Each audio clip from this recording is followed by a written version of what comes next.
the future of video and branded content, and especially branded content for my part today.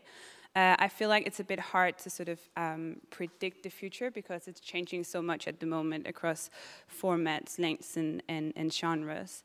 But I'll try and do my best anyway. So the truth is, like, we don't know exactly what's going to happen, but I sort of thrive living in that space anyway. What I can say is that film and video will change and will experiment a lot with it in 2015 and also for the years coming. So to sort of start with defining branded content, because it's still a term that splits waters and also a term that's often misguided. Not saying that I know the truth, but I'll give you my sort of definition of it. So it's when a brand puts out a piece of content that lives alongside journalistic or entertainment. So the content is not product-led, however, it's transparently labeled as being produced by the brand. And I think the most important part is that it's winning attention because of the quality of it and not who's behind it.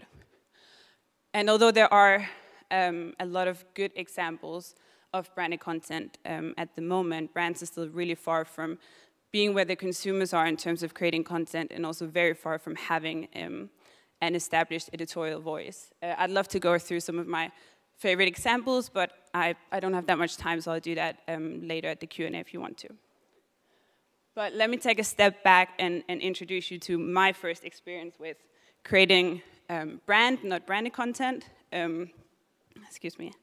That was when I started as an intern at a basketball tournament in Harlem, New York, called Rucker Park. And on my first day, I meet Fat Joe, and he's the guy who made the Lean Back song. And I asked, has anyone tweeted that he's here? And that was sort of when I advanced from being the intern to become the media director.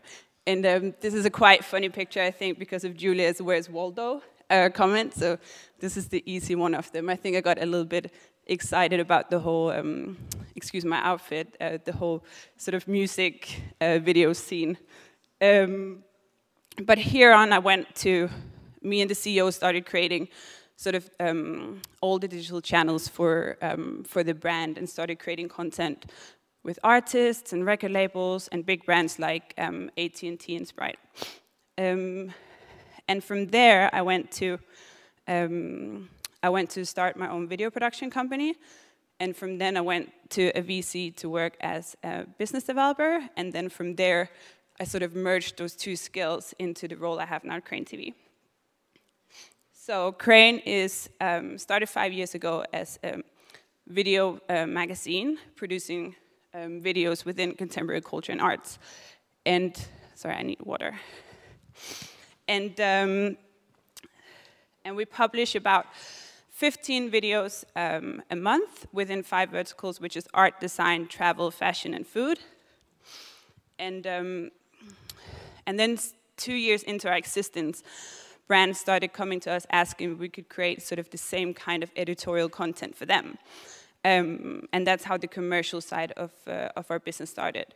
And although even though we have created content for brands for a long time, it's developed a lot throughout the past, last 3 years. So we started with doing sort of,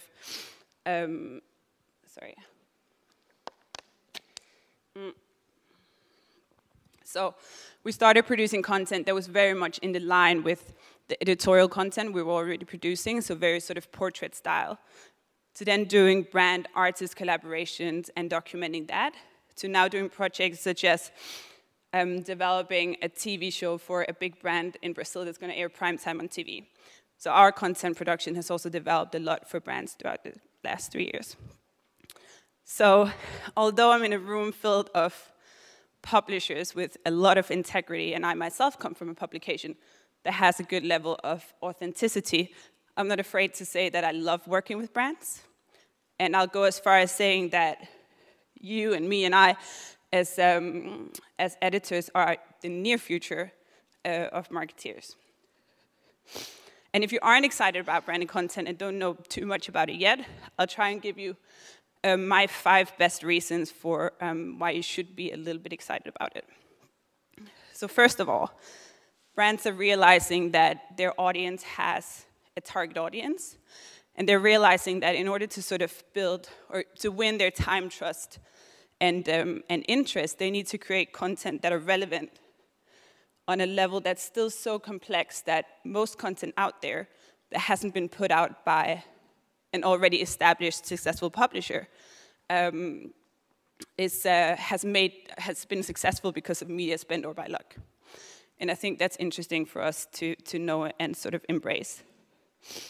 You're curating a conversation, so by every piece of content you put out there, you're curating a conversation. And that doesn't just go for branded content, but I think knowing that you have the power to sort of stir that conversation in a direction is really interesting when working with a brand.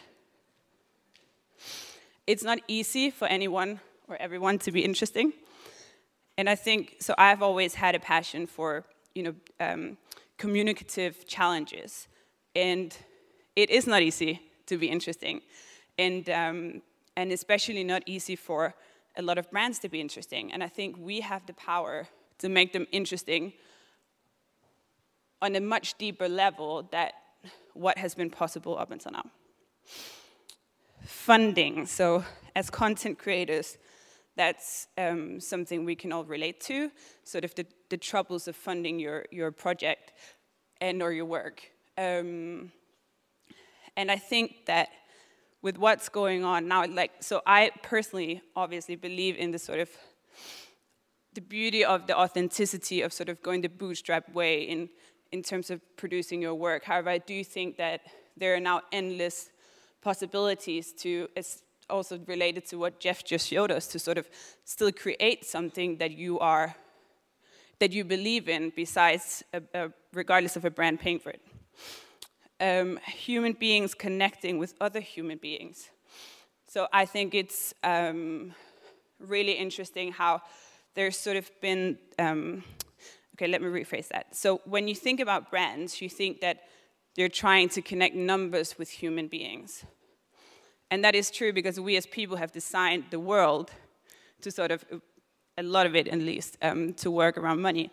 But I also think that it's exciting how that has shifted in the sense that those money are now defined by brands hiring human beings to connect with other human beings. That was a bit complex. I'm happy to explain that later. So I want to end by saying that I think we've only seen the beginning of brands having an editorial voice and something interesting to say with it. Consumers are less and less concerned about who's behind the content, they're concerned about the quality of it. And for them, there are only two types of content, and that's good and bad. And then the question is where that leaves us as publishers. And there's no doubt we'll still be here, we'll still be interesting, we'll still be hugely important. We just won't be alone anymore. And then, that was my last slide, but I want to say that I regret, wait, you can't see all that, okay.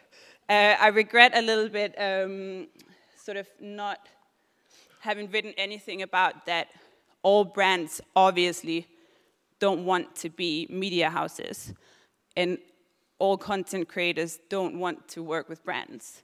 And there's a truth to that as well, but that's something we can discuss at the Q&A. Yeah? Thank you.